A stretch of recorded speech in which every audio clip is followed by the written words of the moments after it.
नमो बुद्धाय दोस्तों। अगर आप भी भगवान बौद्ध को मानते हैं और उनकी बातों को अपने जीवन में अपनाते हैं तो इस वीडियो को एक लाइक और चैनल को सब्सक्राइब जरूर करिएगा। जब भी कोई गौतम बुद्ध के संग में शामिल होता था तो महात्मा बौद्ध उसे सबसे पहले शांत रहने को कहते थे। ध्यान की अवस्था में जाने से पहले उस भिक्षुक को शांत रहना सिखाया जाता था। आज के दौर में हर तरफ शोर ही शोर है। इसकी वजह से दिमाग में तनाव होना लाजमी है। ऐसे में अगर आप कुछ देर मौन रहने के अभ्यास करते हैं तो इससे आपका दिमाग शांत होता है, गुस्सा नियंत्रित रहता है और तनाव बढ़ाने वाले हार्मोन्स का लेवल घटता है। आज के इस वीडियो से हम जानेंगे कि कब हमें शांत रहना है और कब हमें बोलना है और शांत रहने से हमारे अंदर क्या बदलाव आते हैं। दोस्तों, शाम का वक्त था। गुरु अपने सभी शिष्यों को बुलाते हैं और बोलते हैं, कल सुबह सभी लोग स्नान करने के बाद हमारी कुटिया के सामने उपस्थित हो जाना। सभी इसी बात से हैरान रह जाते हैं कि हम लोगों ने कुछ गलत किया है क्या। लेकिन कुछ शिष्य कहते हैं कि शायद गुरुजी हमें कुछ अच्छी बात बताने वाले हैं। सभी शिष्य सो जाते हैं और सुबह उठकर सभी लोग नदी में स्नान करने के बाद गुरु की कुटिया के सामने उपस्थित हो जाते हैं। गुरु शिष्यों से कहते हैं, आज हम तुम सबको चुप रहने के फ़ायदे बताएंगे। 10 मौके जहां आपको चुप रहने से लाभ मिलता है। अगर आप इन 10 मौक़ों पर चुप रहे या मौन रहे तो जैसा आप चाहोगे वैसा आपको मिल जाएगा। आपकी जीवन में चमत्कारी बदलाव आने लगेंगे। ज़रूरत से ज़्यादा बोलना या चुप रहना दोनों ही अच्छी बात नहीं है। जैसे ज़रूरत से ज़्यादा धूप या बारिश से नुकसान होता है, वैसे ही ज़रूरत से ज़्यादा बोलने से भी नुकसान होता है। गुरु कहते हैं कि पहला ऐसा मौका जहाँ व्यक्ति को चुप रहना चाहिए, बिना तथ्य के नहीं बोलना चाहिए। गुरु बोलते हैं, अगर आपके पास तथ्य नहीं है तो वहाँ ना बोलें, वहाँ चुप बैठने में ही भलाई है और इससे ज्ञान की वृद्धि होती है। बोलने में भलाई वही है जहाँ आपके पास किसी बात के बारे में पूरा ज्ञान हो। अगर आप बिना तथ्य के कहीं बोलते हैं या बेवजह बोलते हैं तो वह आपका मजाक भी बन सकता है। अगर आपके पास पूरी जानकारी नहीं है तो ऐसी जगह पर बोलने से आपका मजाक तो बनेगा ही, साथ में लोगों का भरोसा भी आपसे उठने लगेगा। इसीलिए ऐसी जगहों पर शांत रहो जहां तुम्हें पता ना हो कि क्या बोलना है और क्या नहीं। कई बार कुछ लोग ऐसे होते हैं जो हर जगह अपनी मौजूदगी बताने लगते हैं। उन्हें पता ही नहीं होता है कि हमें क्या बोलना है, लेकिन फिर भी बोलते जाते हैं और फिर उनके जाने के बाद लोग उनका मजाक उड़ाते हैं। जब तक आपको उस तथ्य के बारे में अच्छा ज्ञान नहीं है, उसके बारे में पता नहीं है, तो वहाँ चुप रहने में ही ज़्यादा समझदारी है। गुरु ने कहा, दूसरा ऐसा मौका जहाँ व्यक्ति को चुप रहना चाहिए, शब्दों से ना पहुँचे ठेस। अगर आपके शब्द किसी को मानसिक ठेस पहुंचा रहे हैं तो वहां चुप हो जाना चाहिए। कमज़ोर व्यक्ति के बारे में बोलकर आप महान नहीं बन सकते हैं। महान आप किसी कमज़ोर का साथ देने में बनेंगे। कई बार होता है लोग अपने से छोटे व्यक्ति को बुरा भला कहते हैं। सामने वाला इंसान तो पद से आपसे छोटा है, वो आपको कुछ नहीं बोलेगा, बल्कि आप उसकी नज़रों में गिरते चले जाएंगे। हो सकता है कि कल वो भी आपसे पद में बड़ा हो जाए और जो बर्ताव आज आप उसके साथ कर रहे हैं, आने वाले समय में वो भी आपके साथ करेगा। आपकी किसी को नीचा दिखाकर बड़े नहीं बन सकते। बड़ा बनना है तो अपने से छोटे लोगों की इज्जत भी करना सीखें और साथ ही बड़े लोगों का भी सम्मान करना चाहिए। लोगों को लगता है कि अगर वो अकड़ के बोलेंगे और सामने वाले को नीचा दिखाने की कोशिश करेंगे तो वह बड़े बन जाएंगे। तो यह उन सब की भूल है। बड़े होने की जगह आप उनकी नज़रों से गिरते चले जाएंगे। इसीलिए गुरु ने कहा, तुम सब शिष्यों जब भी बोलना आदर भाव से बोलना, ताकि तुम्हारी बात लोगों को अच्छी लगे। बोलते वक्त माता पिता, भाई बहन, दोस्त शब्द का इस्तेमाल ज़रूर करना, जिससे तुम्हारी मान प्रतिष्ठा तो बढ़ेगी ही, साथ में लोगों की नज़रों में तुम समझदार व्यक्ति बनते जाओगे। आगे गुरु ने कहा, तीसरा ऐसा मौका जहाँ पर व्यक्ति को चुप रहना चाहिए। क्रोध या घृणा करने वाले लोग जब अपना कोई आप पर क्रोध या आपका अपमान कर रहा हो, उस समय चुप रहना चाहिए, ताकि उसकी मन की बातें और उसका गुस्सा सब एक साथ बाहर आ जाए। आप अगर सही हैं तो उनसे बिल्कुल माफ़ी ना मांगें और चुप रहकर सही समय का इंतज़ार करें। जब उसको अपनी गलती का एहसास होगा, वो खुद आकर आपसे माफ़ी मांग लेगा। गुरु आगे कहते हैं कि आपका कोई सगा संबंधी आप पर गुस्सा कर रहा हो और उस वक्त आप शांत हैं, तो यह आदर सम्मान देने की निशानी होती है। इससे ना कोई छोटा होता है और ना बड़ा। अगर आप भी उन पे क्रोध करेंगे तो आपके रिश्ते खराब होंगे। क्रोध करने से हमेशा क्रोध करने वाले व्यक्ति का ही बुरा होता है। गुरु आगे कहते हैं कि एक बार की बात है, एक सांप जंगल से भागते हुए किसी राजा के घर में पहुंच गया। लोगों ने छेड़खानी की तो वह बहुत ही गुस्सा हो गया, जिससे घर में जो तलवार रखी थी उसी को लपेटकर कसने लगा। धीरे धीरे उसका पूरा शरीर कट गया।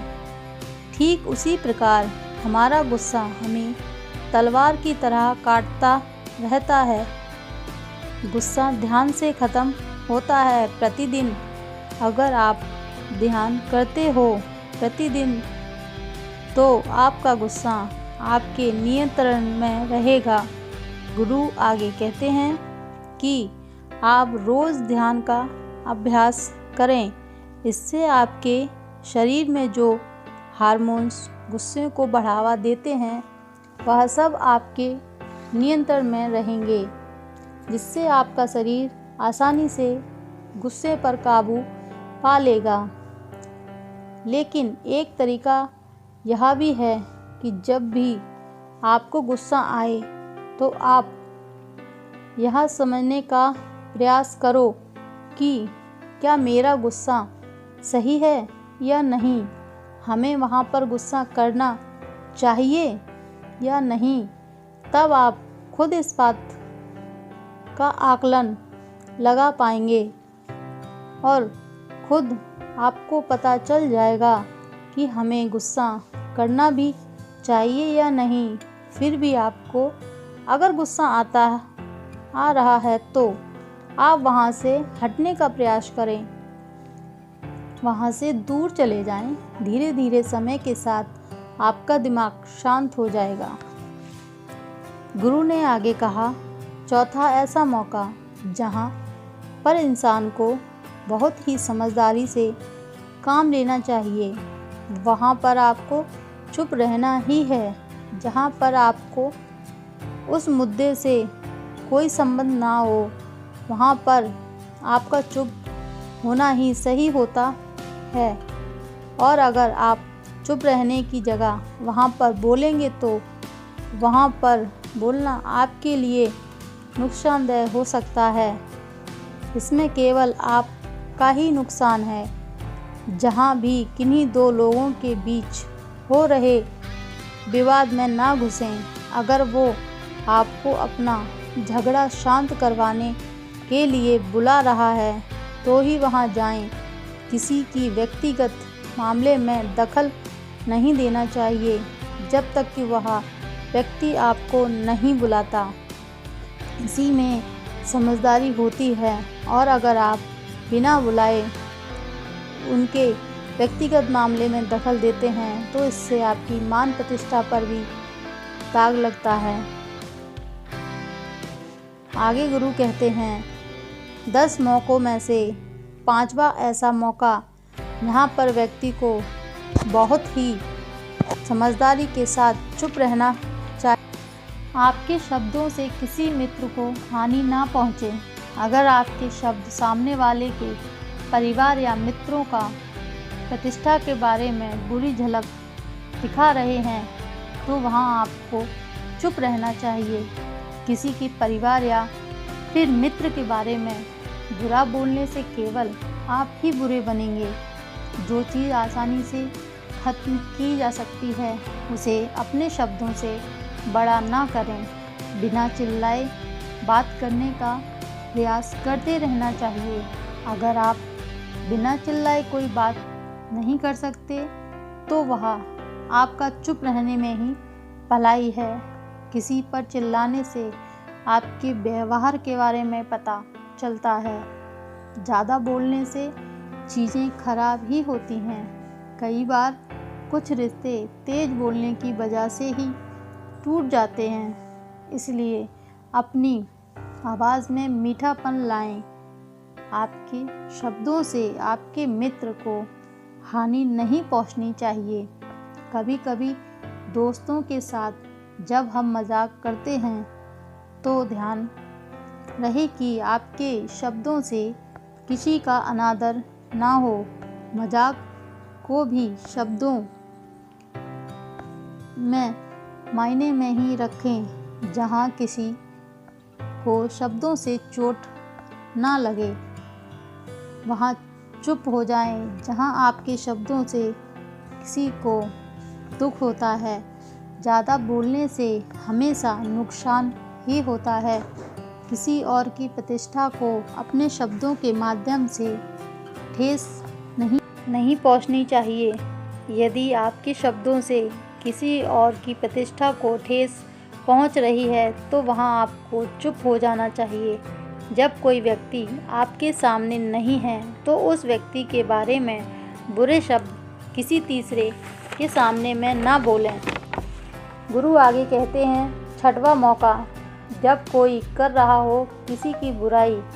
जब कोई दूसरा आपके सामने किसी तीसरे व्यक्ति की बुराई कर रहा हो तब आपको बस सुनना चाहिए, अपनी राय नहीं देनी चाहिए। क्योंकि जो आज आपके सामने किसी तीसरे की बुराई कर रहा है वो कल किसी और के सामने आपकी भी बुराई कर सकता है। जो व्यक्ति ऐसी जगहों पर कुछ नहीं बोलता, सब सुनकर भी अपने आप को चुप रखता है और अपनी बुद्धि से काम लेता है, ऐसा व्यक्ति ही समझदार होता है। किसी भी व्यक्ति के बारे में बोलना और उसकी अनुपस्थिति में बोलना और वो भी बुरा बोलना गलत बात है। कभी कभी बुद्धिमानी इसी में होती है कि हमें ऐसी जगहों पर अपना मुंह नहीं खोलना चाहिए। गुरु आगे कहते हैं कि 10 मौक़ों में से 7वां ऐसा मौका जहाँ पर व्यक्ति को चुप रहना चाहिए, जब कोई नहीं समझे आपकी भावना। यदि आपको लग रहा है कि कोई भी व्यक्ति आपकी भावना, दुख, परेशानी को शब्दों में नहीं समझ रहा, यदि आपको लग रहा है कि सामने वाला आपकी भावना या दुख को या आपकी जो परेशानी है उसको वह समझ नहीं पा रहा या समझने का प्रयास ही नहीं कर रहा या वो आपको ध्यान से सुन ही नहीं रहा, तो ऐसे व्यक्ति के सामने आप चुप ही रहें, क्योंकि ऐसे व्यक्ति को आपकी भावनाओं और दुख से कोई मतलब ही नहीं होता है। ऐसे लोगों का अपना राज बताकर आप बाद में पछताओगे ही। इसलिए हर किसी को अपने मन की बातें नहीं बतानी चाहिए। अगर आपको लग रहा है कि सामने वाला आपकी बात सुनता ही नहीं और आपकी भावनाओं और दुख से उसे कोई फर्क नहीं पड़ता, तो आप उसके सामने चुप ही रहें। गुरु कहते हैं कि 8वां मौका जहाँ पर आपको चुप रहना चाहिए, जब कोई इंसान अपना दुख व्यक्त करे। यदि कोई व्यक्ति अपना दुख या परेशानी को आपको बता रहा है, तो इसका मतलब यह है कि वह आपको अपना समझ रहा है। ऐसे में तुरंत ही उसे समाधान बताने की बजाय चुप रहकर उससे दुख या समस्या को सुने। उसके दुख या समस्या को किसी और को ना बताएं। वह इसलिए नहीं बता रहा कि आप उसकी समस्या का समाधान कर देंगे, बल्कि वह इसलिए भी बता रहा है कि सामने वाला उसकी बात को समझ रहा है। कई बार बताने से दुख कम हो जाते हैं। आपको अपना दुख इसलिए बता रहा होगा कि उसे लग रहा होगा कि आप उसकी बात को समझ रहे हैं। दुख बांटने से कम हो जाता है। इसलिए जब कोई व्यक्ति आपसे अपना दुख बताए, तो आप चुप रहकर उसकी बात को बहुत ध्यान से सुने, ताकि उसका दुख कम हो जाए, उसके मन का बोझ कम हो जाए, क्योंकि उसके मन में जो भी था उसने आपको सब बता दिया। गुरु आगे कहते हैं कि जो 10 मौके हैं, उन 10 में से 9वीं ऐसी जगह है जहां आपको चुप रहना चाहिए, जहां पर दुष्प्रवृत्ति के लोग रह रहे हैं और गाली गलौज कर रहे हैं, तो आप वहां पर मत जाइए। ऐसी जगह से आप चुपचाप निकल जाएं।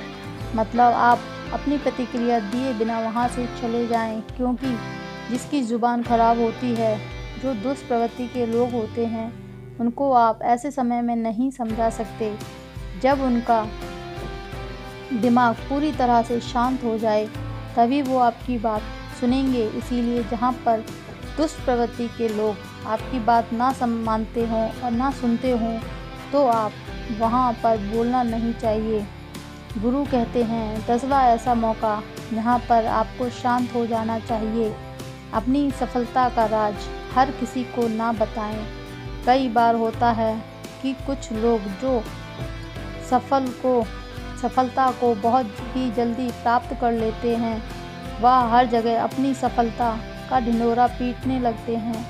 ऐसे में क्या होता है कि कई लोग आपकी सफलता से खुश नहीं होते और आप अपनी सफलता का ढिंढोरा जब ज़बरदस्ती उनसे पिटवाते रहते हैं, तो लोगों की नकारात्मक ऊर्जा आपको प्रभावित कर सकती है।